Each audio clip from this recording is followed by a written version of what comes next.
Bonjour à tous, c'est l'Asbinissima. Aujourd'hui, eh bien, on rend hommage à Vangelis, un super, super, je peux dire, c'est l'un des plus grands compositeurs de musique symphonique, certaines façons contemporaine, des années 70, 80, 90, 2000, 2000 moins, et c'était aussi un auteur-compositeur de films. Je vais vous présenter quelques albums, quelques films qu'il a composés, de musique bien sûr. Et c'est un auteur très peu connu parce que dans les années 70, un de mes frères aînés, il m'a fait connaître, pas que moi, en travaillant des cassettes audio. Il écoutait, outre que Vangelis, eh bien Yes, Genesis, Pink Floyd, Magma, qui s'y a encore King Crimson. C'est du rock progressif, mais Vangelis il faisait pas de rock progressif. C'est de la musique synthétique comme Jean-Michel Jarre. Et bien sûr, après les années 80, il y a eu OMD, Dépêche Mode et compagnie, qui, bien sûr, à part OMD, c'est à part, mais c'était de la musique New Wave. Bien, on va voir quelques albums qu'il a fait. C'est un hommage, il ne faut pas oublier que le Premier ministre grec, il a rendu hommage. Jean-Michel Jarre aussi, parce qu'apparemment il le connaissait, je ne le savais pas, comme quoi, que je sais très bien, John Anderson des groupes Yes le connaissait, mon frère, il avait les cassettes de Yes aussi, ça faisait partie des années 70, de la musique qu'on ne connaissait pas, c'est de la musique de haute teneur, de haute tenue, et comparé à c'était les années 70, c'était Johnny Hallyday, Michel Sardou, Claude François et compagnie, le top 50 français, mais ça, Nix, on ne connaissait pas. Allez, je vais vous montrer quelques petites images de ce qu'il a fait. Donc voilà, Vangelis, 1492, Castrophe-Colombe, c'est la musique très connue du film de Ridley Scott. Là, c'est Heaven on Earth. C'est un des meilleurs albums de Vangelis. Il a fait d'autres, je vais vous les présenter si vous voulez.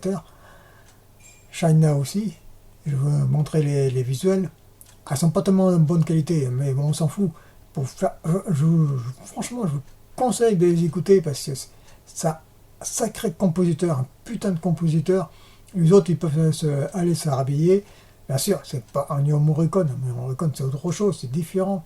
C'est pas Jerry Goldsmith, mais c'est quand même, Vangelis, c'était quelque chose.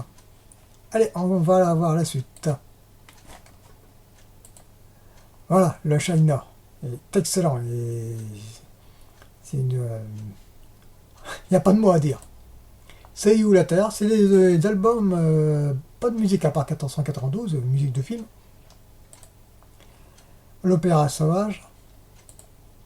La Fête Sauvage. Là, il a fait des films de musique animalier. Hein. Antarctica. Donc, à Antarctica, c'est un film japonais.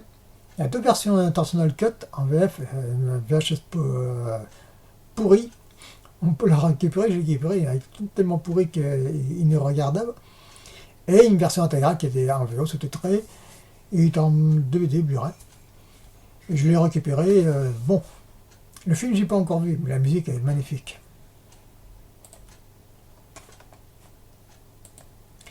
Là, voilà, John Vangelis, John Anderson. Là, voilà, c'est le chanteur du groupe Yes. T'as un pote à Vangelis. Faut pas oublier que Vangelis, avant de faire de musique de film et ses propres albums, il était dans le groupe Aphrodite Child des années 60 avec Demis Roussos, et c'était un groupe grec. Et il a fait un morceau extrêmement connu, je ne me rappelle plus en tête, je ne l'ai pas noté d'ailleurs. Love in Tears, c'est un truc comme ça, c'est magnifique. Mais il jouait, mais bon, je crois qu'au bout de quelques années, il a dit bon, vous me faites chier, je vais ailleurs. Voilà, Chariot de Feu, celui-là qu'il a eu un Oscar, il a refusé d'ailleurs l'Oscar. Alexandre Oliver Stone, The Bounty, et oui, The Bounty. Et on finit par Blade Runner. Alors Blade Runner, pour moi, c'est une des meilleures compositions de Vangelis. Franchement, regardez l'intro du film de Blade Runner avec l'indicatif sur Goldwyn Show. Franchement, c'est magnifique. On voit là, c'est géant. Et la musique du film de l'intro qui survole la ville de Los Angeles en 2029, de Blade Runner, le premier. Franchement, c'est rien à voir avec 2049 de Denis Villeneuve, qui est pas mauvais. Mais j'ai fait une vidéo sur Dune, j'ai pu réussir à le voir. Mais là, franchement, regardez cette intro-là, il est excellent. Tout est dit. Il y a eu une émission sur Arte qui fut diffusée, c'est une rétrospective sur comment a été fait le Blade Runner. J'ai un peu plus été de l'émission. Ceci étant, ils lui disent bien que Vangelis, il a fait une œuvre monumentale sur ce film-là. Donc, ben voilà, pour sur Vangelis, c'est un petit hommage. Un hommage, bien sûr, mérité sur Vangelis. Mon frère m'a posé des questions. Tu vas faire une vidéo sur Vangelis, un de mes frères. Hein. J'ai dit oui, c'est prévu, mais mon ordi a déconné entre-temps. Une grosse merdouille, donc pas de téléphone, pas de net pendant 3 semaines. J'ai pas fait de vidéo parce que ça sert strictement à rien. Donc, eh ben voilà, je suis en train de les faire. J'ai une que j'ai déjà préparée, c'était Chuck Norris, la filmo, une petite filmo Chuck Norris que j'ai fait, elle est diffusée. Et je vais diffuser une autre sur Dune. Ah, peut-être pas terrible, mais ça veut dire que la sbine, c'est un has-been. Hein, voilà.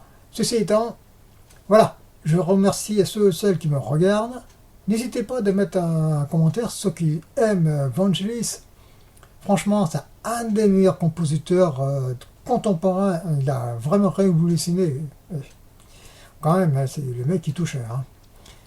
Voilà. Ben, je vous laisse. Ben, on va voir bien ce qu'on va mettre la prochaine fois. Oui, bien sûr, Dune, c'est prévu. Donc, je mettrai la vidéo de Dune, Villeneuve. Allez, à plus, la prochaine.